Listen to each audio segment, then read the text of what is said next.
Bueno, hola a todos, mi nombre es Andrés, tengo 23 años, soy de Colombia, de la ciudad de Bogotá, y pues en este momento, por gracia de Dios, soy mensajero en el Líbano.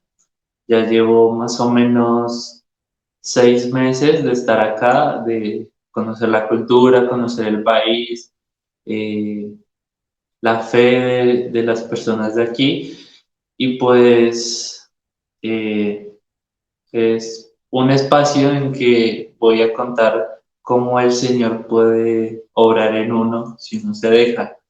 Eh, pues mi vida de fe prácticamente comenzó, creo que a partir de los 8 o 9 años, en que le pedí a mi mamá ser bautizado, ya que mi núcleo familiar, mi mamá y uno de mis hermanos bien, van más hacia el protestantismo, mi hermano mayor más hacia un sincretismo de ideas, y pues pienso yo que por gracia de mi abuelita eh, quedé yo como el más católico,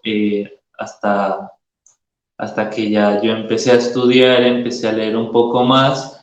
Al principio acompañaba a mamá a las distintas iglesias de distintas denominaciones que había en Bogotá, y pues como que ir cambiando, me empezaba a generar en ellas predican distintas cosas. Eh, entonces, recuerdo una vez que uno de los pastores estaba haciendo la reflexión sobre el texto bíblico sobre esta roca edificaré mi iglesia. Entonces, me di cuenta que ahí hablaba de una iglesia y no de varias, y ya habíamos visitado varias.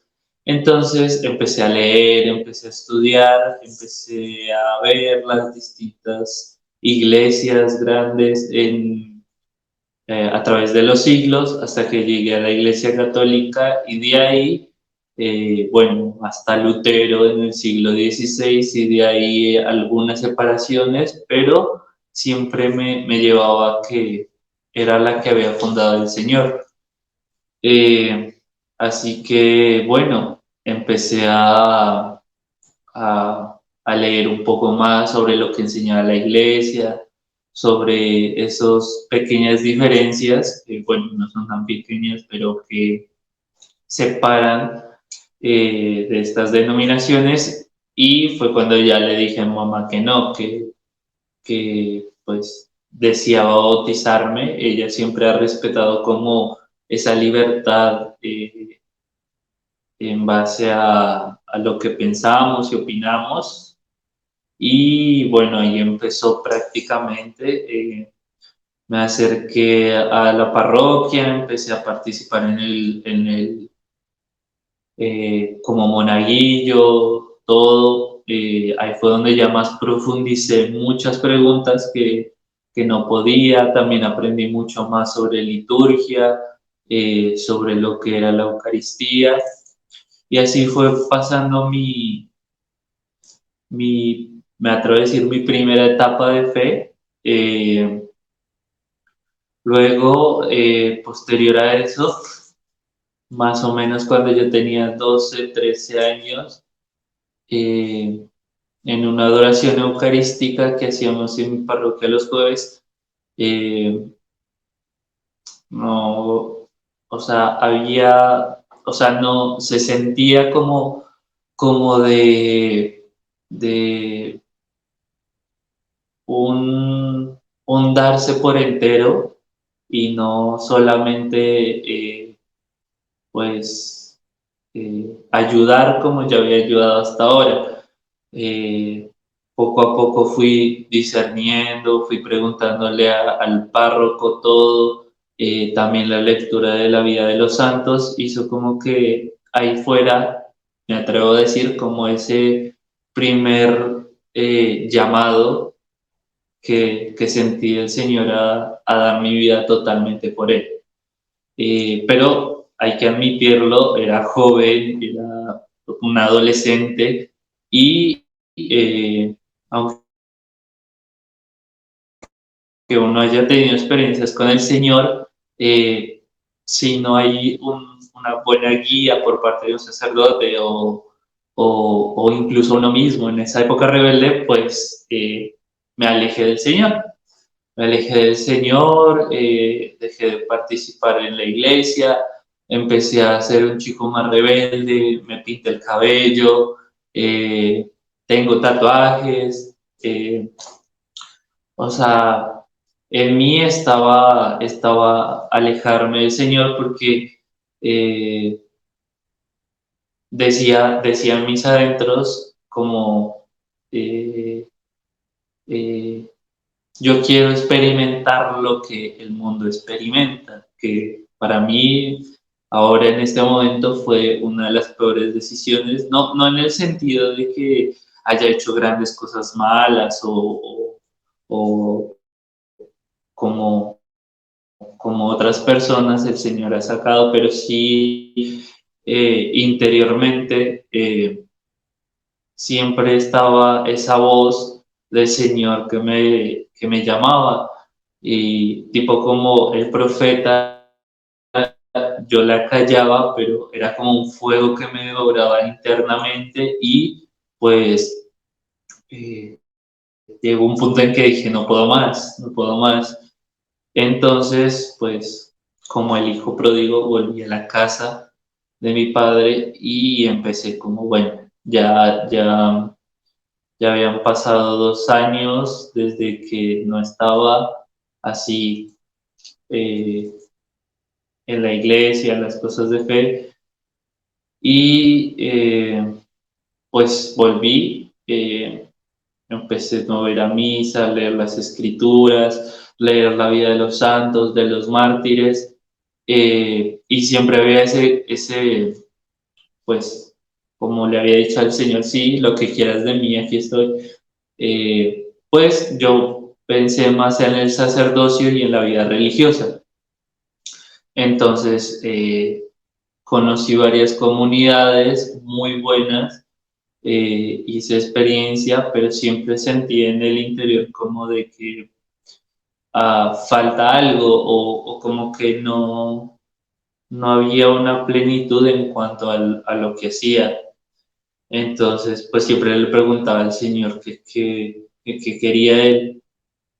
Entonces, pues la vida de los mártires siempre me llamó la atención mucho, pues por su ofrecimiento desde los primeros siglos. Eh, eh, Todo esto, también el leer cómo antes los santos hacían lo imposible por al menos eh, ir una vez a Tierra Santa, hacía como que me animara más en darme a la misión, en ir donde nadie más quisiera ir, no quedarme solo ahí pues en mi parroquia o en mi zona, sino ir donde nadie más quería ir. Entonces, pues así fue un poco. También fue una época también en que eh, pues eh, estaba encontrando, porque pues mi vida ha sido marcada de que pues no tuve un padre, no tuve esa figura paterna, entonces hubo momentos en que, como contaba, mi relación con Dios Padre era difícil, muy difícil, porque pues eh, la única idea que yo tenía de padre, pues justamente había sido me abandonó. Entonces me costaba mucho relacionarme con Dios Padre, eh, y pues realmente el mundo de hoy no muestra lo que es una masculinidad según Dios. De hecho, pues todo lo que sucede hoy en día, todo lo que nos quieren vender, pues había una confusión de ideas, de, de cómo ser un varón según la voluntad de Dios. Gracias a Dios encontré el texto bíblico en el que eh, hablan de San José y dice es un justo varón ante los ojos de Dios. Entonces eso me animó porque él me ayudó como esa figura masculina a ver qué es un varón de verdad, qué es el protector de la familia, el que provee, el que ayuda, y pues ver con un punto de vista de padre, que aunque no lo tuve, el Señor me podía mostrar y eso me ayudó también en cambiar muchos aspectos de mí, que era yo un poco más sensible, más eh, delicado. De hecho, algunos trabajos prefería hacer trabajos intelectuales que trabajos físicos, viendo que también en el trabajo físico pues uno se santifica. También hubo dos cosas durante este tiempo que me costaban mucho y era uno marcado por todo el ambiente protestante, eh, que era eh, el amor a la Virgen María. Entonces, era difícil para mí eh, pedir su intercesión porque no le tenía el cariño. Yo veía algunos amigos ya de fe que le sentían ese gran cariño y decía como, ¿qué puedo hacer? Entonces recuerdo estando ante el Santísimo y diciéndole al Señor, yo quiero amarla como ellos la aman, yo quiero que me enseñes a amarla como tú la amas. Quiero aprender a quererla porque sé que ella me va a ayudar a amarte mejor. Fue así y poco a poco le cogí un gran cariño, porque pues es mi madre y la amo. Entonces fue una gracia que el Señor me dio y otra pues como esa certeza de, de, pues Dios se hace eh, presente en las formas consagradas del pan y el vino. Entonces, como decía, ese ambiente protestante, pues siempre decía, no, es un símbolo, y al principio me costaba, pero poco a poco el Señor fue como mostrando de, de ese ideal. Bueno, eso es como un preámbulo, una introducción, un contexto de mi vida, para poder como ya ahora sí mostrar lo que me hizo pues estar en este punto de misionar en el Líbano. Eh, ya estaba a punto de terminar mi colegio, ya había hecho procesos con algunas comunidades, pero pues no sabía qué era lo que el Señor me pedía. Eh, Justamente conocí el testimonio de la hermana Guadalupe por redes y dentro de ellas, eh, eh, pues eh, ese testimonio me movía mucho, me animaba más a quererme dar totalmente y pues como ella decía que los jóvenes en Medio Oriente, eh, pues ellos decían a nosotros que nos corten la cabeza, pero no vamos a dejar de ser cristianos. Y esas palabras me llegaron mucho porque pues yo decía, en, desde Occidente yo decía, aquí es lo contrario, a veces nos daba miedo, o lo digo por mí en el caso de cuando estaba con mis amigos que, que no eran muy de fe, eh, como el darme la bendición para los almuerzos, hacer un momento de oración, todo eso. El, El ver este testimonio me movió mucho a decir, tengo que vivir mi fe como la viven ellos. Bueno, así fue, ella fue a Bogotá, dio el testimonio. Eh, Otra frase que me gustó de ella y que ahorita voy a decir por qué es la de que ella cuenta de que en su proceso de vocación ella veía como a las monjas y decía, qué cosa más inútil que una monja. Eh, entonces, pues eso me daba mucha risa, pero después entendí por qué el Señor hacía que como que lo recordara mucho. Bueno, después de eso, yo seguí haciendo la experiencia con unas comunidades, estuve así y pues ya llegó el punto en que yo le decía al Señor como, ¿qué es lo que quieres? Porque eh, tuve la oportunidad de estar en varias comunidades y pero sentía siempre que algo faltaba. Entonces, pues yo le decía al Señor, muéstrame y al menos déjame consagrarme. Yo siempre había pensado que el Señor me llamaba a la vida sacerdotal y a la vida religiosa.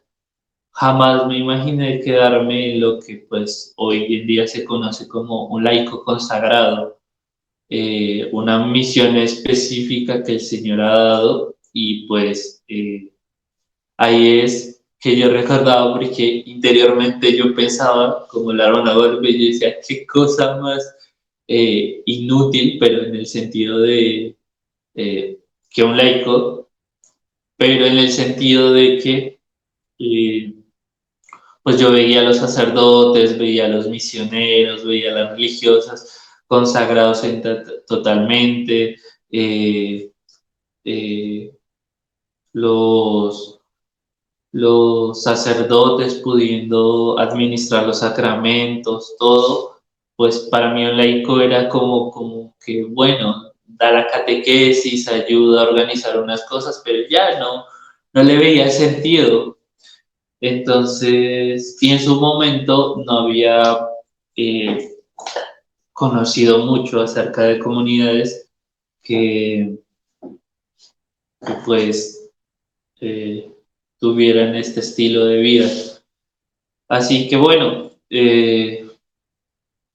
yo dejé así, después de la última comunidad en la que estuve, yo le decía al Señor como voy a estar también con ayuda de mi director espiritual. Él me dijo pues espera 6 meses y después si sientes que es lo tuyo, pues busca una comunidad, pero por ahora enfócate en trabajar. Entonces así estuve, eh, hacía obviamente vida sacramental, iba a la Eucaristía, las oraciones, el rosario, cuando podía hacer adoración eucarística, todo así, pero, o sea, gracias a Dios en ese momento, pues ayudaba económicamente en mi casa y pues todo lo que era cuestión de transporte, de todo, y no tenía gastos grandes, o sea, interiormente yo pensaba, bueno, no puedo, o sea, yo decía, no, esto no puede ser todo, o sea, tengo un trabajo estable, puedo ayudar en mi casa, puedo comprarme algunas cosas que me gustan, eh, el trabajo era bueno, aprendí muchas cosas de electrónica, de todo, pero yo decía, no puede ser todo, Señor, no creo que sea todo. Entonces, después de haber pasado el tiempo que mi director espiritual me había dicho, recuerdo que en Twitter eh, justo entré y apareció el letrero de formación para mensajeros nazarenos. Que, entonces yo dije, yo lo vi, anoté el número, todo, pero dije todavía no. Entonces, esperé un tiempo y luego ya dije, no, yo le decía, bueno, señor, si al menos, obviamente ya lo seguía por redes, a la familia Nazarena, todo, ya había empezado a estudiar un poco más sobre laicos que hacen promesas y viven los consejos evangélicos. Entonces, como dije, bueno, señor, si es lo que quieres, pues que se haga conforme a tu voluntad. Entonces escribí, me contestó la hermana Guadalupe, empezamos a hablar y luego ingresé en lo que fue la formación. Así fue durante 6 meses en que eh, pues discerní un poco más, conocí más el carisma de los mensajeros nazarenos, nuestro estilo de vida, todo. Y fue así marcándome. Entonces, pues gracias a Dios hice mis promesas ya casi para un año, ahorita en diciembre 12 cumpliría un año de haber hecho estos compromisos eh, que llenan a plenitud.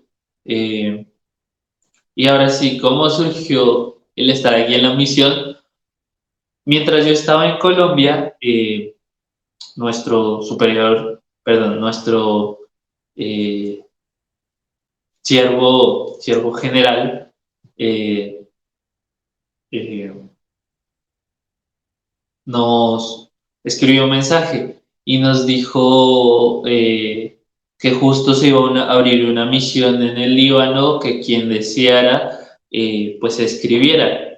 Entonces, en mi interior siempre estuvo eso, querer darme por entero a misionar, a ir donde nadie más quisiera. Entonces, cuando dijeron Medio Oriente, era como cuando dijeron Líbano, en su momento yo dije, es muy cercano a tierra del Señor. Entonces, eh, pues yo decía, ya había hecho mis compromisos, entonces, y aún seguía en mi casa, en mi trabajo, todo, pero yo sentía que tenía que darme más, darme por entero, renunciar a todo. Entonces escribí y me contestaron eh, de que sí, de que primero tenía que pasar por la comunidad de Buenos Aires, por la familia que vive allí, la familia Nazarena, y pues como encarnar un poco más el carisma, ver cómo era nuestra forma de vida, nuestra forma de oración, nuestra forma de familia. Entonces estuve allá, febrero, estuve durante 6 meses en Argentina, conociendo más a fondo nuestro carisma, nuestra forma de vida, nuestra espiritualidad. Y después se dio la oportunidad que dijeron de ir eh, eh, como misionero a otro lugar durante un año. Entonces nuevamente les escribí y ellos me dijeron que lo iban a tener en cuenta, pero que esperara. Entonces yo como que recuerdo hablar con uno de los hermanos de la comunidad ya, uno de los mensajeros varones, y decirle como, vas a ver que cuando yo diga, porque insistía a veces como en querer irme a misionar, no sé qué, yo le decía, vas a ver que cuando yo le diga al Señor, bueno, ya está, voy a soltar ese yo quiero y que se haga lo que tú quieras, me van a decir que, que si quiero irme de misión. Entonces así nos reíamos todo, pero pues ya yo llegué a un momento en que le dije al Señor, bueno, pensé que cuando me decías misión, pues pensé que eran lugares más lejanos, pero si aquí, Señor, pues como tú quieras. Justamente recibo una llamada de la hermana Guadalupe y diciéndome que, pues, que si quería venir de misión acá, eh, que lo pensara, que lo meditara y pues que tomara una decisión y pues ver. Entonces estuve así un tiempo, luego otra vez nos comunicamos y pues le dije que sí, que aceptaba venir de misión aquí al Líbano. Eh, el trayecto fue eh, muy gracioso desde sus inicios porque, bueno, el día que volé, perdón, porque volé solo, ese día la camioneta nos sirvió. Entonces, no pudimos ir todos al aeropuerto, sino que fui yo con el servidor de la familia nazarena de Buenos Aires. eh, y entonces fuimos, nos llevaron todo y estuve ahí llegué y entonces empezaron eh, los sustos, porque como que son para uno como estresarse en ese momento tan lleno de gracia. Entonces tuve que dejar una maleta, casi como había renovado porque ya llevaba más de 3 meses en Buenos Aires, entonces no llevaba un papel, entonces me tocó ir a inmigración, pedir que me hicieran el favor de sacarlo. De milagro estuvo abierta porque siempre decían que estaba cerrada, entonces regresar. Como yo venía en árabe, perdón, a Medio Oriente, y a quedarme pues lo que Dios quisiera, pues yo tenía que mostrar, bueno, no tengo pasaje de vuelta, eh, tengo que tener una visa. Entonces me enviaron la visa, la visa no, sino la organización de que se iba a hacer una visa, pero entonces estaba en árabe. Entonces la chica se fue a preguntar, duramos como unos 10 minutos ahí esperando, nada. Yo decía, no, falta que pierda el vuelo, que nos diga que no se puede ir porque no está en español. Entonces como que, bueno, está bien, volvió la chica, nos dijo que era porque pues estaba en árabe, entonces tenían que revisar. Y así fue mi viaje. Llegué, eh, tuve que esperar un rato y ya ingresé. Eh, fue muy gracioso porque bueno, hasta de Buenos Aires a Etiopía, que es el primer viaje, todo muy bien, porque pues hay gente que habla español, todo sí, pero cuando llegué a Etiopía empezó, porque yo no hablo inglés, yo no hablo francés, yo no hablo árabe, yo hablo español y pues el de Bogotá, por decirlo así, porque estando en Buenos Aires y viendo que hablamos español, pero hay un mundo de diferencia, no digo solo hablo el español de Bogotá. Entonces, ahí empezó el drama. Yo no sabía comunicarme, entonces intentaba molestar cuando se acercaban a decirnos como que comer. eh, Era como fish o chicken, fish, o sea, en mi cabeza estaba ese recuerdo. Entonces, bueno, eso por una parte. Luego había un chico árabe que, que yo recuerdo que se sentó y yo, bueno, en ese momento estaba rezando la coronilla eh, y se acercó y me dijo, Marhaba. Y yo me acordaba que lo había escuchado, pero no me acordaba qué era, qué significa hola. Entonces yo le hice así. Y como vio que tenía, pero no vio la cruz, me dijo Salam Aleikum, que es como un saludo muy musulmán, o sea, los identifica. Entonces, como que yo quedé como, o sea, le dije, no hablo árabe, no hablo francés, no hablo inglés. Entonces, bueno, yo estaba así, terminé de rezar la coronilla, entonces él intentaba apagar la luz de, que le daba a su asiento y no podía. Entonces yo empecé a hacerle con señas, todo, que cómo se organizaba. Ahí luego estaba jugando yo un juego y no podía, entonces él por señas me indicaba. Luego llegó otra chica que ni siquiera no hablaba árabe, ni inglés, o sea, éramos tres personas que hablábamos cada uno un idioma distinto.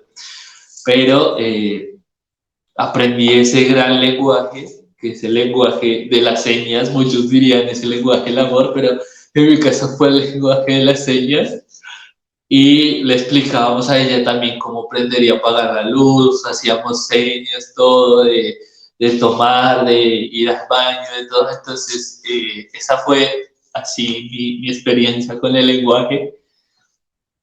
Luego llegué acá, me habían dado como unas indicaciones de qué debía hacer, entonces, eh, bueno, pasó, hice todo, pagué lo que tenía que pagar, todo. Y estando haciendo la fila, porque había tres filas y yo no sabía cuál, entonces haciendo una fila, empiezo a escuchar un alboroto y un grupo como de pilotos que empiezan a gritar todo. Y, y pues me doy cuenta que me están hablando a mí y entonces me señalan y había botado la billetera.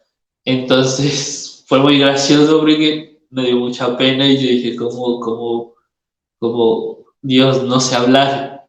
Entonces, bueno, ya pasé, entré, me preguntaron algo, como vieron que no sabía árabe, me pasaron y ya está. Entonces recogí, y uno de los momentos más eh, graciosos, por decirlo así, con el idioma fue porque eh, los hermanos de Buenos Aires me enviaron con dulce de leche o arequipe o no sé cómo le dicen en otras partes de manjar blanco, creo que también le dicen. Entonces, pues llegué ahí, pasó la maleta y me dijeron qué es. Y yo como que comida, le hacía la seña, entonces me decía que lo abrieran y yo, pero es comida, yo no sé inglés, entonces yo en vez de decir food, decía EAT. Entonces ellos se me quedaban mirando todo, entonces eh, hasta que ya me tocó abrirlo y se dieron cuenta que era un dulce, y ya, pero ahí fue, fue muy gracioso en su momento, no sabía qué hacer. Le escribí a la hermana para que me tradujera cómo se decía dulce de leche en árabe, pero no me contestó, entonces fue muy cómico. Ya después al llegar aquí es un cambio abismal con Occidente en todo sentido, y la fe que muestran los cristianos. O sea, creo que algo que nos llama mucho la atención a quienes venimos, eh, y es algo porque es lo primero que te das cuenta, es como en cada lugar o en cada cuadra o cada casa hay un altar, una imagen de la Virgen, de algún santo, de, de, de alguna devoción particular. Entonces es sorprendente ver cómo mientras en Occidente intentan siempre quitar las cruces, que no se hable de Dios, de hacer una separación eh, entras a la iglesia, eres creyente, sales de la iglesia, eres un ciudadano. Tienes que hacer esa separación, no puedes ver que acá es todo lo contrario, que en todo su pensamiento siempre está Dios de primero y luego ya lo que sigue, no tener miedo a eso. Fue una de las cosas que más me impresionaron, la forma de la vida de los santos. Pudimos ir a los grandes santos de acá, que es San Charbel, San Niamatulá, Santa Rafka, Beato Padre Jacob. Entonces, pues me impresionó su vida mucho y también como de que hubo un regalo muy grande que yo no sabía y era pues que el Señor y la Virgen habían estado acá en el Líbano, en lo que es el sur del Líbano, en Mántara. Entonces, estar ahí, poder ir, poder cumplir esos sueños que muchos creyentes tenemos de poder tocar, estar donde el Señor estuvo, fue una gracia muy grande, muy grande. Eh, y bueno, aquí estamos con el apostolado en la parroquia, vamos y compartimos con los fieles, el apostolado que tenemos aquí de personas con discapacidad y personas adulto mayor, eh, que es algo sorprendente porque eh, las veces que hablamos de lo que hacemos, se asombran y especialmente cuando dicen, bueno, pero ¿cuánto cobran por atender a las personas? Y nosotros decimos, no, es totalmente gratis. Se asombran porque dicen, eso acá no se ve. Entonces, pues es algo que eh, eh, es un regalo al fin y al cabo. He aprendido a estar más cerca del Señor, a no tener miedo a mi fe, a aprender a trabajar en incluso lo que nos cuesta, lo que no nos agrada. Eh, Siempre haciéndolo todo por amor. El leer siempre la vida de los mártires nos fortalece de que pues nuestro gran ideal es dar la vida hasta el final, pero en cada acción podemos morir por el Señor y eso nos une más a Él. Eh, y bueno, eso es un poco de mi historia, un poco resumida de estos 23 años y estos 6 meses que llevo de misión acá.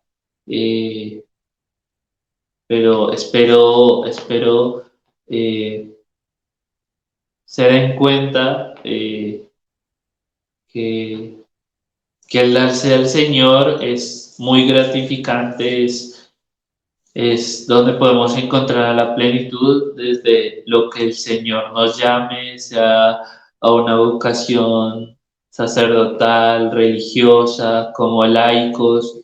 Eh, hay, hay unas frases que quiero dejar aquí como para cortar, y es que la primera es de nuestras líneas fundamentales que dice estar en el barro pero sin embarrarse. Y es lo que todo creyente tiene que hacer. Estamos en el mundo pero no somos del mundo, dice, dice la escritura. Entonces, es algo que desde esta vocación que el Señor me dio, me he dado cuenta que es más real, eh, de que nosotros tenemos que ser luz en esa oscuridad del mundo, sin dejarnos nosotros apagar o embarrar. Vivir la vocación cristiana, que es lo primero, vivir esos compromisos bautismales que todo fiel debe vivir desde el estado que esté. Entonces, eh, no tengamos miedo a decir, soy creyente, no tengamos miedo a decir, Cristo te ama, Cristo te quiere salvar, dio su vida por ti. Eh, de decir, hoy no puedo salir porque tengo adoración eucarística o porque hoy nos reunimos el grupo de la parroquia o hoy me toca leer o, o vamos a rezar el rosario. y no tengamos miedo a decir eso, porque podemos darnos cuenta que hay gente que está dando su vida en pleno siglo XXI, está dando su vida por el Señor. Eso es una. La segunda es los mensajeros varones. Tenemos un santo que se llama San Pablo Miki, se puede decir, nuestro patrono. Y en la lectura sobre su vida hay una frase que dice: era admirable ver la constancia clavados en la cruz. Si mal no recuerdo, dice así. Y es algo mucho que a mí me ha marcado, porque es sin importar cuán difícil sea nuestra vida cotidiana, eh, los problemas que surjan, lo que esté uno sintiendo interiormente, todo es ser constante y fiel, clavados los ojos en la cruz y clavados nosotros en la cruz. Cuando uno mira al Señor y no desvía la mirada en lo que el mundo nos ofrece hoy en día, en estas verdades a medias, se puede decir, o este, pues todo lo que conocemos en realidad que está pasando, eh, ver, tener siempre los ojos fijos en el Señor nos va a ayudar a seguir sin importar qué, a pesar de nuestras cruces, de eso, de crucificarnos y ser fiel hasta el final, aunque estemos cansados, seguir sin importar. Y nos puede llevar a eso, a dar totalmente nuestra vida por el Señor. Y hay una frase que es con la que siempre terminamos o alguno de nuestros videos o algunos escritos o la coronilla, y es, recuerden que no hay mayor amor que dar la vida. Y me he dado cuenta que es verdad, que dándose es que uno tiene una plenitud, desde cualquiera que sea el oficio que el Señor te esté llamando, sea médico, sea abogado, sea profesor, sea como sacerdote, como religiosa, sea cual sea tu vocación, siempre te puedes dar cuenta que cualquiera de estas vocaciones es el darse al otro, es ayudar al otro. Sí, puede que ganes económicamente todo, pero la plenitud está en que te estás dando al otro, incluso aunque no te des cuenta, pero le das tu tiempo, tu conocimiento, todo, y pues eso unido al Señor es lo mejor que nos puede dar. Muchas gracias, espero pues el Señor obre. Les pido que recen mucho por nosotros, por la misión del Líbano, por el movimiento Nazarenos Perseguidos, que recen por los cristianos perseguidos, que de ser posible den a conocer su testimonio. Pueden seguir nuestras distintas redes. Ahí cada día se da a conocer historias sobre la actualidad de los cristianos perseguidos y pues muchas gracias y que Dios los bendiga.